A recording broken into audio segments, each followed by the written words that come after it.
नमस्कार स्टूडेंट्स। आइए आज समझते हैं हम 10वीं क्लास का बहुत बेहतरीन सवाल लाए हैं ए अर्थमेटिक प्रोग्रेशन का, जिसे बोला जाता है समांतर श्रेणी।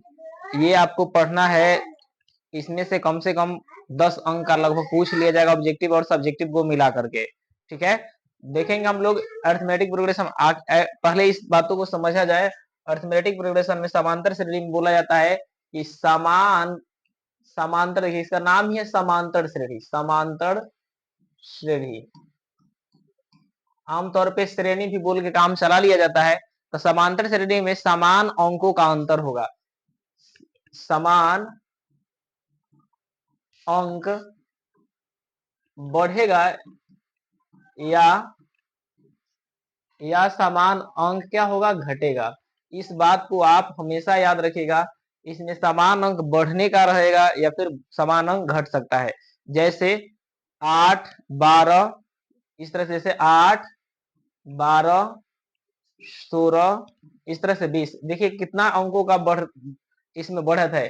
तो आपको लग रहा है कि 4 अंक बढ़ रहा है, फिर यहाँ से 4 अंक बढ़ रहा है, फिर यहाँ से 4 अंक बढ़ रहा है, तो 4 अंकों का बढ़त है। तो इसे कहेंगे हम समांतर श्रेणी है। इस तरह से और भी देखा जाए, समान अंक घट भी सकता है।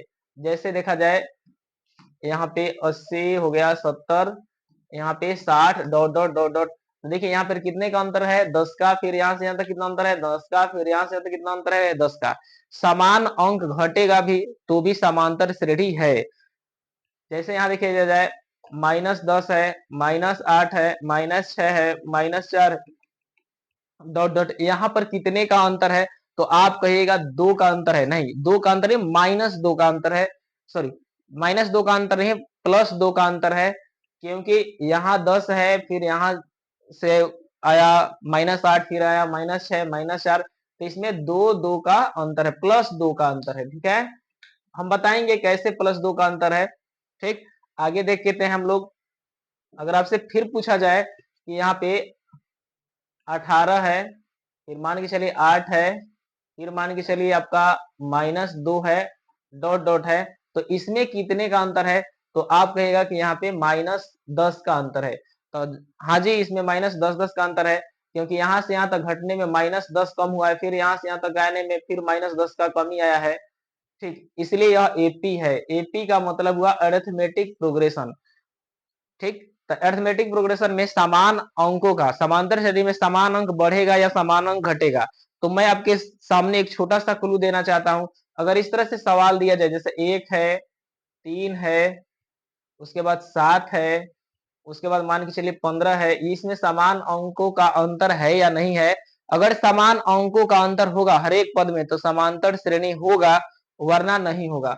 यहाँ देखते हैं कितने का अंतर है, तो यहाँ अंतर चल रहा है 2 का, +2 का। यहाँ अंतर देखते हैं कितना का चल रहा है, +4 का। यहाँ अंतर देखने के लिए मिल रहा है प्लस कितना का, 8 का। तो हम इसे कहेंगे 2 बढ़ रहा है, 4 बढ़ रहा है, 8 बढ़ रहा है, तो समान अंक नहीं है। जिस तरह से मैंने यहाँ पे दिखाया आपको, -10 कम हो रहा है, फिर यहाँ -10 कम हो रहा है। इसके पहले भी हम लोग देखे हैं, यहाँ पर देखिए माइनस माइनस माइनस -10 तक की कमी आ रही है। ठीक, इसी तरह से यहाँ भी मैंने देखा आपको -10, -8, -6, -4, इसमें +2 का अंतर आ रहा है। तो सभी जगह समान अंकों का अंतर आ रहा है, लेकिन इसमें समान अंकों का अंतर नहीं है, इसलिए यह समांतर श्रेणी नहीं है। आइए हम देखते हैं इस छोटे छोटे सवालों को देखते हैं कि क्या यह एपी है या नहीं है, अर्थात अर्थमेटिक प्रोग्रेशन है या नहीं। सवाल अगर पूछा जाए एपी है कि नहीं है, एपी है या नहीं है, एपी है या नहीं है, तो मान के चलिए एपी है या नहीं आपसे पूछ लिया गया। 2 7 12 17, यहाँ देखिए कितने का बढ़त है, 2 से 7 बढ़ा 5 का। फिर यहाँ 7 से 12 बढ़ा कितना, 5 का। फिर यहाँ से कितना, 17 बढ़ा कितना का, +5 का। तो हम कहेंगे एपी है। तो एपी इसी को बोला जाता है एपी। अगर समान अंक बढ़े समान अंक घटे तो एपी है। ये जो डिफरेंस दिखाई दे रहा है, ये जो डिफरेंस हमेशा एक जैसा दिखाई दे रहा है, इसे बोला जाता है समान अंतर, सर्वांतर बोलते हैं। सर्वांतर बोलिए, या फिर इसे पदों का अंतर बोलिए, पदांतर बोलिए, या फिर इसे डी बोलिए, सब एक ही चीज को दर्शाता है।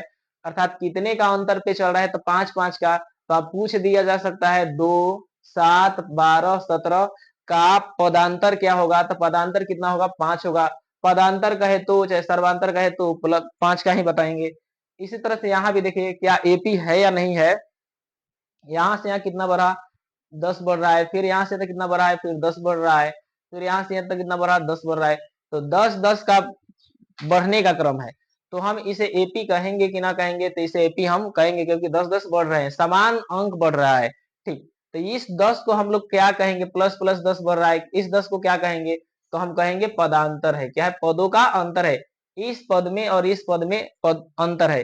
अर्थात 20 में से 10 कम करके ये जो लिखा गया है, फिर 30 में से 20 कम किया गया है तो 10 आया, फिर 40 में से 30 कम किया गया है तो 10 आया, इसका नाम है क्या, पदांतर। पदांतर कहिए, चाहे इस 10 को क्या कहिए, सर्वांतर कहिए, सर्वांतर कहिए, या इसे डी कहिए। ठीक है, तो आप आगे इसी तरह से देखना है क्या यह एपी है या नहीं है। इसमें प्लस 2 बढ़ रहा है भाई, इसमें कितना बढ़ रहा है, प्लस 4 बढ़ रहा है, इसमें कितना बढ़ रहा है, प्लस 8 बढ़ रहा है। क्या ये एपी हो सकता है, तो हम कहेंगे एपी नहीं होगा, क्योंकि यहां से यहां तक 2 बढ़ा, फिर यहां से यहां तक 4 बढ़ा, फिर यहां से यहां तक 8 बढ़ा, तो ये एपी नहीं है, अर्थात समांतर श्रेणी नहीं है। ठीक, अगला देखते हैं हम लोग। हाँ, यहाँ पे मैंने सर्वांतर और पदांतर लिख दिया है। अभी आपने बताया पदांतर या सार्वंतर या फिर डी कहा जाता है, तो दूसरे पद में से पहले पद को घटाना होता है। अभी आपको मैं बता रहा हूँ पहला पद किसे कहेंगे और दूसरा पद किसे कहेंगे। जैसे सपोज मानिए मैं एक यहाँ पे अंक लिखा 120, यहाँ पे लिखे 140, फिर यहाँ पे लिख दिया 160, यहाँ पर लिख रहे हैं 180। ठीक है, उसके बाद डॉट डॉट मैंने दे दिया। अगर आपसे पूछा जाए प्रथम पद क्या है, तो इसका नाम है पहला पद। पहला पद, तो पहला पद को दर्शाया जाता है A1 से, A1। इसका नाम है दूसरा पद, दूसरा पद, तो दूसरा पद को दर्शाते हैं A2 से। अर्थात कहेंगे पहला पद क्या है, तो हम कहेंगे 120 है। इसी तरह से दूसरा पद क्या है, तो 140 है। इसी तरह से तीसरा पद को क्या कहेंगे, A3, A3 कहेंगे। तीसरा पद कितना है, तो 160 है। चौथा पद क्या है, चौथा पद A4, A4 का वैल्यू कितना है, तो 180 है। तो इसे बोले पहला पद, दूसरा पद, तीसरा पद, चौथा पद, चाहे A1, A2, A3, A4, इसे हम इस तरह से दर्शाते हैं। ठीक, आगे हम लेके चलते हैं आपको। देखिए किस तरह से यहाँ पे लिखा हुआ है। जैसे यहाँ पे पदांतर बराबर यहाँ पे फॉर्मूला लिख दिया गया है A2 माइनस A1। जैसे यहाँ पे अगर मैं आपसे लिखूं, यहाँ पे 100 है, 99 है, 98 है, डॉट डॉट डॉट, तो इसमें पूछा जाएगा पदांतर कितना है, पदों का कितने का अंतर पे चल रहा है। तो आप आराम से फॉर्मूला लगे डी बराबर A2 माइनस A1। तो A2 किसे कहेंगे भाई, तो इसका नाम है, कलर चेंज करके हम दिखाते हैं आपको, इसका नाम है A1, इसका नाम है A2। यह A1 हुआ, ये वाला A2 हुआ, ये वाला A3 हुआ। तो कह रहा है A2, A2 पहले लिखना है, तो A2 कितना है, 99 है, घटाव A1 कितना है, तो 100 है। आप यहाँ देख रहे हैं प्लस छिपा है, यहाँ पे माइनस दिखाई दे रहा है। प्लस माइनस माइनस होता है, अर्थात घटेगा, तो 100 में से 99 माइनस कीजिएगा तो -1 होगा। तो इस तरह से बनाना होगा। पदांतर क्या हो निकलेगा, तो A2 माइनस A1। ये आपको हमेशा फॉर्मूला इस्तेमाल करना होता है, यानी पदांतर बराबर क्या होगा, A2 माइनस A1, यानी सारवंतर इसी का नाम है। देखिए यहाँ पे लिखे सारवंतर कहिए, चाहे सर्वांतर कहिए, चाहे पदांतर कहिए, सब एक ही चीज को दर्शा रहा है। ठीक है, आगे देखते हैं हम लोग। यहाँ पर देखिए, अगर आपसे पूछा जाए, इसका सवाल में दे दिया जाए, मान के चलिए 8 7 6 5 है का प्रथम पद, प्रथम पद तथा सर्वांतर क्या होगा, तथा सर्वांतर क्या होगा, सर्वांतर, सर्वांतर क्या होगा, क्या होगा। अगर आपसे इस तरह से सवाल दिए, क्वेश्चन है, इसको थोड़ा सा स्क्रीन को हम बड़ा कर लेते हैं।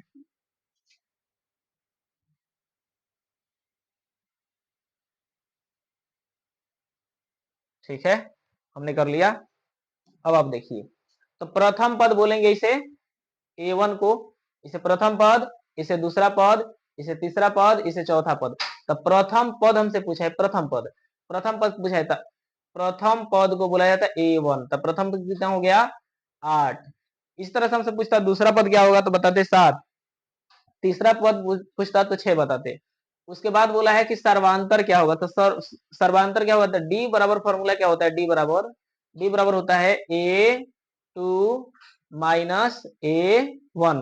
A2 का वैल्यू क्या है, A2 का वैल्यू कितना है तो 7 बताएंगे। अब माइनस A1 का वैल्यू कितना है 8, यानी यहाँ प्लस छिपा है और यहाँ माइनस छिपा है, तो प्लस माइनस घटेगा, अर्थात कितना होगा -1। तो डी का मान हो गया -1। यहाँ पे आंसर इसको लिख देंगे और प्रथम पद कितना है यहाँ इतना लिख देंगे। ठीक है, इसी तरह से दूसरे नंबर सवाल को देखिए, और छोटा मैंने कर दिया भाई,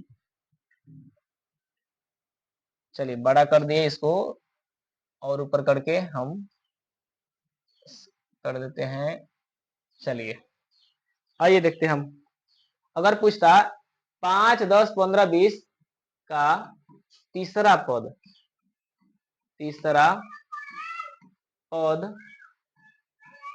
तथा पदांतर क्या होगा, देखिए इसको जब हल करेंगे तो हमसे पूछा क्या है तीसरा पद, तो बताइए इसका नाम है पहला पद है, ये वाला दूसरा पद है, इस वाला तीसरा पद है, ये वाला चौथा पद है। तो पूछा है तीसरा पद क्या होगा, तो तीसरा पद आप बताइए कितना हो सकता है, तीसरा पद क्या है, तो तीसरा पद हम बोलेंगे A3। A3 का वैल्यू क्या है, यह है A1, यह है A2, ये वाला है A3, ये वाला है A4। तीसरा पद को ही तो बोला जाता है A3। तो A3 का वैल्यू कितना है 15। तो हमसे इतना आसान सवाल पूछा जाए तो A3 देखते देखते ही बता देंगे, पहला पद है, दूसरा पद है, तीसरा पद है। A3 का वैल्यू कितना हो गया 15। पदांतर पूछा है, पदों में अंतर कितना का है, पदांतर को क्या बोलते हैं, पदांतर को बोला जाता है डी बराबर क्या होता है A2 माइनस A1। A2 का वैल्यू कितना है, देखिए A2 का वैल्यू 10 माइनस A1 का वैल्यू कितना है 5, यानी 10 में से 5 गया तो 5, ये पदों का अंतर हो गया, ये मेरा आंसर हो गया। आगे देखते हैं, इसमें भी अगर पूछा जाए कि इसका पदांतर क्या होगा, तो डी बराबर क्या लिखिएगा A2 माइनस A1। A2 का वैल्यू कितना है बच्चों, तो 130 है, माइनस A1 का वैल्यू कितना है 160 है। तो आप देखिए 160 में से 130 घटेगा तो 30 बचेगा, लेकिन माइनस वाला बड़ा, इसीलिए माइनस का चिन्ह दे देंगे। डी का मान अगर पूछा जाए, सर्वांतर पूछा जाए तो इतना करेंगे। इस तरह 60, 52, 44 का सार्वंतर क्या होगा, यहाँ देखिए यह एपी है या नहीं है, तो इसमें भी 8 का अंतर चल रहा है, तो यह भी एपी है, तो एपी है तो इनका मतलब सार्वंतर निकाल लिया जाए। तो ए डी बराबर क्या होगा A2 माइनस A1। A2 का वैल्यू कितना है 52 माइनस A1 का वैल्यू कितना है 60। 52 और 60 देखा जाए यहाँ माइनस में है और 52 प्लस में है, तो 60 में से 52 घटाएंगे तो -8 आंसर होगा। इस तरह से मैं आपको नेक्स्ट सवाल दे रहा हूं आपको बनाने के लिए। बेहतर ये सवाल है, कई बार प्रश्न पूछा गया है कि A प्लस डी A+2D का पदांतर क्या होगा, पदांतर क्या होगा। इन सवालों को बनाना आपकी जिम्मेवारी, अगर बना सकते हो तो बनाइए वीडियो को रोक कर, और नहीं बन रहा है तो आप आगे वीडियो रोकिए मत, आगे देख लीजिए मैं कैसे बना रहा हूं। ठीक है, आइए देखते बनाते हैं। जब हल करेंगे इसका पदांतर निकालेंगे बच्चों, तो जब पदांतर निकालेंगे नहीं कि डी निकालेंगे, डी बराबर क्या होता है बच्चों लोग A2 माइनस A1। इसे कहेंगे पहला पद, इसे कहेंगे दूसरा पद, यहां से यहां तक दूसरा पद है, इसे कहेंगे तीसरा पद। ठीक है, तो D बराबर A2 माइनस A1 कहा है, तो A2 का वैल्यू क्या है A+D। यहाँ देखिए यहां से यहां तक A1 का मान A2 का मान है, और घटाव A1 का मान क्या है तो केवल A है। तो आप मुझे बताइए A यहाँ प्लस में दिख रहा है, A यहाँ माइनस में, क्या यह कट जाएगा, तो कट गया तो D बराबर क्या हो गया D। तो हमसे पूछा है पदांतर क्या होगा, तो हम कहेंगे पदांतर क्या हो गया D हो गया, यही मेरा आंसर हो गया। अगला सवाल देखते हैं आपके लिए। अगर आपसे पूछा जाए नेक्स्ट क्वेश्चन को, अगर मान के चले x 3x मान के चले 4x डॉट डॉट 4x यहाँ तक गलत हो जाएगा, देखते हैं x x+2 x plus 4 dot dot का पदांतर क्या होगा। तो इन सवालों को बनाने के लिए फिर d बराबर क्या लिखेंगे बच्चा लोग, d बराबर होता है a2 माइनस a1। तो a2 का वैल्यू कितना दिया है x माइनस a1 का वैल्यू कितना दिया है, सॉरी a2 का मान देखिए यहाँ ये वाला जो पद है a1 का मान है, यहां से यहां तक a2 का मान है। तो a2 का मान क्या लिखेंगे x प्लस 2 माइनस a1 का मान कितना दिया है, केवल x दिया है। तो घटाइए, यहाँ x प्लस में दिखाई दे रहा है और यहाँ x माइनस में, तो ये आपस में क्या होंगे, कट जाएंगे। तो बचेगा क्या 2। तो मेरा सारवंतर क्या हो गया, मेरा सारवंतर हो गया बच्चों 2 हो गया। ठीक है, इस तरह से पदांतर और सारवंतर निकाला जाता है। अब मैं आपके सामने एक बहुत बेस्ट फॉर्मूला लिखने जा रहा हूं, जो आपके लिए हैरत अंगेज होने वाली बात नहीं है, बहुत अच्छे तरह से देख समझ में आएंगे। यहाँ देखिए, मैं आपको बताना चाहता हूं, अगर पूछा जाए पहला दूसरा पद का सूत्र क्या होगा, दूसरा पद का फॉर्मूला क्या होगा, तो दूसरा पद का फॉर्मूला होगा a प्लस a लिखिएगा और इससे एक कॉम डी, यानी कहने का मतलब 2 है तो 1 डी, इसका नाम है दूसरा पद। दूसरा दूसरा पद। तो कोई पूछे दूसरा पद बराबर क्या होगा, तो a प्लस 1 डी। ठीक है, भाषा के आधार पर दूसरा पद, लेकिन a2 नई भाषा बोलना चाहते हैं तो a2 बोलेंगे, तो a प्लस कितना डी होगा 1 डी। इसी तरह से a3 का भाषा के आधार पर क्या बोलेंगे, तीसरा पद a3 बराबर क्या होगा, a लिखिए बच्चों अब प्लस इससे एक कॉम डी, यानी 3 है तो कितना लिखेंगे 2d। इसे भाषा के आधार पर क्या मैंने बोला अभी, तीसरा पद, तो तीसरा पद बराबर पूछेगा तो a प्लस 2d। इसी तरह से बच्चा लोग a4 बराबर फॉर्मूला क्या होगा, a प्लस इससे एक कॉम डी, यानी कि 3d। आगे हम आपको स्पेल करके दिखाते हैं। देखिए, अगर आपसे पूछा जाए पांचवा पद क्या फॉर्मूला क्या होगा, तो बताइए बच्चों, a प्लस 5 है तो कितना डी हो जाएगा 4d। इसी तरह से 10वां पद भाषा के आधार पर बोल दिया गया, 10वां पद, तो 10वां पद को बोलते हैं a10। 10वां पद हुआ a10 बराबर क्या होगा, a plus 9d, a plus 9d। इसी तरह से मैं आगे आपको लिख रहा हूं। ठीक है, अगर आपसे पूछा जाए 22वां पद, 22वां पद बराबर क्या होगा, तो a प्लस 21d। इसी तरह से अगर मैं आपसे पूछूं 44वां पद का फॉर्मूला क्या होगा बच्चा लोग, तो a लिखना है हमेशा इससे एक कम डी, यानी 43d। 44वां पद भाषा के आधार पर लिखेगा तो ऐसे लिखेगा सॉरी ऐसे ना लिख पा करके ऐसे लिख सकता है आपसे 44वां पद। तो बच्चा लोग हैरान हो जाते पूछा क्या, तो 44वां पद को लिखने के लिए क्या तरीका है, a44 बराबर क्या होगा, a प्लस कितना डी 43d। इस तरह से आपको आगे बढ़ते जाना है। देखिए, और मैं लिख रहा हूं आपके सामने, अगर पूछा जाए बच्चों 100वां पद क्या होगा, 100वां पद क्या होगा, तो 100वां पद को क्या बोलेंगे a100 बराबर क्या होगा, यानी 100वां पद कहिए चाहे a100 कहिए, बात एक ही है। a प्लस कितना डी, a प्लस 99d। एक कॉम डी लिखना है, याद रखिएगा। चलिए तो सवाल हम सीखते हैं। आपसे सवाल कैसे पूछा जा सकता है, ध्यान से देखिए। आपसे अगर सवाल मैं यहाँ पे लिखा, जैसे मान के चलिए 12 18 24 डॉट डॉट का 61वां पद क्या होगा, क्या होगा। ये आपसे एक सवाल मैंने पूछा, तो इसका उत्तर आपको देना पड़ेगा, हल करिए। तो हल करने के लिए क्या तरीका है बाबू लोग, तो सबसे पहले आप जानना चाहिए कि 61वां पद को भाषा पर बोला है, तो क्या हम इस भाषा को कहें, इस भाषा को आधार पर जब दिया है तो इसको अगर a के पदों के रूप में लिखना होगा तो कितना लिखेंगे a61, अर्थात a61 का मान निकालना है, यानी a61 का मान आपको निकालना है। तो a61 बराबर क्या फॉर्मूला होता है, a प्लस एक कम, इसका मतलब है 61 में से ए कम हो गया तो कितना हो जाएगा 60 और क्या होगा डी।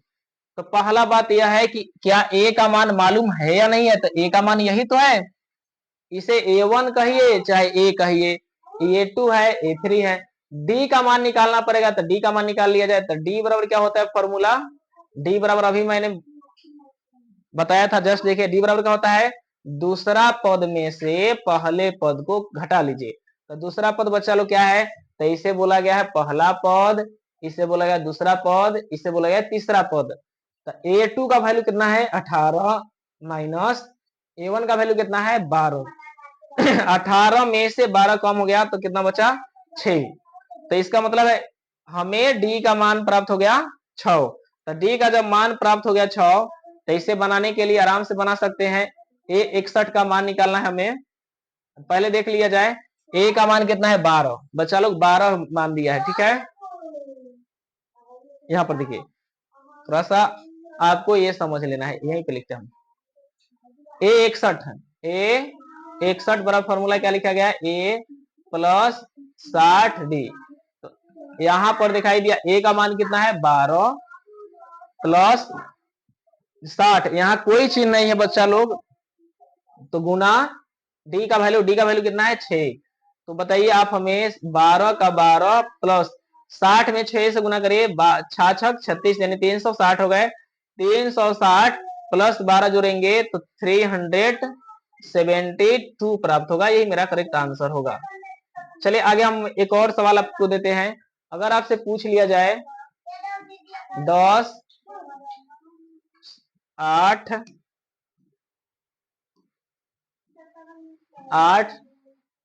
6 डॉट डॉट का 41वां पद क्या है, 41वां पद क्या है।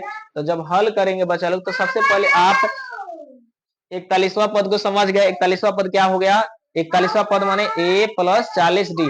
तो a का मान तो मालूम चल गया है और d का भी मान आपको दिखाई दे रहा है, लेकिन आपको शायद निकालने में समस्या हो, तो d का पहले मान निकाल लिया जाए। 41 बाद में हम कर लेते हैं। d बराबर क्या होता है बच्चा लोग, d बराबर होता है A2 माइनस A1। आपसे पूछा जाए A2 का मान क्या है, तो यहाँ गहराइयों से समझिए, A1 इसे बोला गया है, A2 इसे बोला गया है, A3 इसे बोला गया है। तो A1 यह हुआ, A2 यह हुआ, A3 यह हुआ। A2 का मान लिखना है, A2 का मान कितना लिखना है 8 माइनस A1 का मान कितना लिखना है 10। तो आप बताइए 10 में से 8 घटेगा तो कितना होगा बच्चा लोग, -2। तो -2 हुआ। हमें 41वां पद निकालना है, भाषा के आधार पर बोला है। अगर इसे a के रूप में देखा जाए तो A41 लिखेंगे। A41 का फॉर्मूला भी मैंने सिखाया है, a का a लिखिए प्लस 41 में से a कम होगा तो कितना बोलेंगे बाबू लोग 40D बराबर हो गया। a का वैल्यू बताइए, a का वैल्यू यही ना है 10 प्लस 40 गुने d का मान कितना है -2। इसे घेर के मैंने लिखा। चलिए